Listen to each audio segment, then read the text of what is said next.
Ito ang GMA Regional TV News.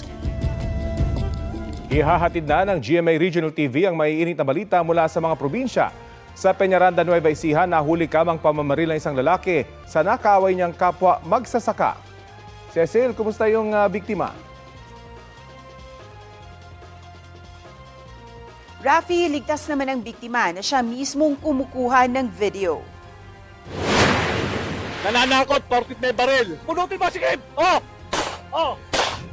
Hinabol ng pamamaril ng sospek ang biktima sa isang bukid sa Barangay Poblacion 1. Hindi tinamaan ang biktima. Naaresto kalaunan ang sospek at nakuha sa kanya ang baril na wala palang lisensya. Batay sa investigasyon, away sa sinasakang lupa ang ugat ng alitan. Sinampahan na ng reklamong attempted homicide ang sospek at hiwalay pang reklamo kaugnay sa hindi lisensyadong baril. Walang pahayag ang mga sangkot. 15 sospek ang naaresto sa drug buy-bust operation sa Santa Rosa, Laguna. Nahuli sila sa isang hinihinalang drug den sa Barangay Dita. Nakumpiska sa kanila ang ilang sachet ng hinihinalang shabu at iba't ibang drug paraphernalia. Nahaharap sila sa reklamong paglabag sa Comprehensive Dangerous Drugs Act. Walang pahayag ang mga sospek. Ito ang GMA Regional TV News. Patay ang isang alagang aso matapos umanong hampasin ng kahoy ng isang tindero sa Mandawi dito sa Cebu.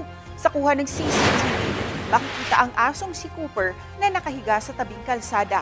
Kwento ng may-ari ng aso, nakalabas ang kanilang aso matapos makawala sa pagkakatali sa kanilang bahay noong January 15. Napadpad si Cooper sa palengke ng Barangay Kanduman. Doon na raw nangyari ang pananakit matapos umanong amuyin at kagatin ng aso ang karton na naglalaman ng mga panindang daing ng tindero. Nagkaharap na sa barangay hall ang dalawang panig at nakatakda ulit mag-usap ngayong araw.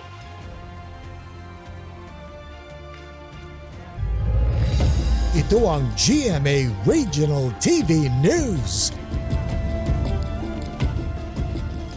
Pasintabi po, may sensitibong detalye ang susunod na balita. Isang bangkay na babae ang natagpuan na nakasilid sa plastic drum sa Antipolo, Rizal. Ayon sa pulisya, nakita ng mga batang nangangalakal ang drum sa bangin sa isang bahagi ng Marcos Highway sa Barangay San Jose. Nang buksan ang drum, doon na tumambad ang duguang katawan na nakabalot sa kahon at sako. May taas na 5 talampakan ng babae, may tattoo sa hita at nakasuot ng puting pang-itaas at maong na short. Patuloy na inaalam ang pagkakakilanlan ng biktima.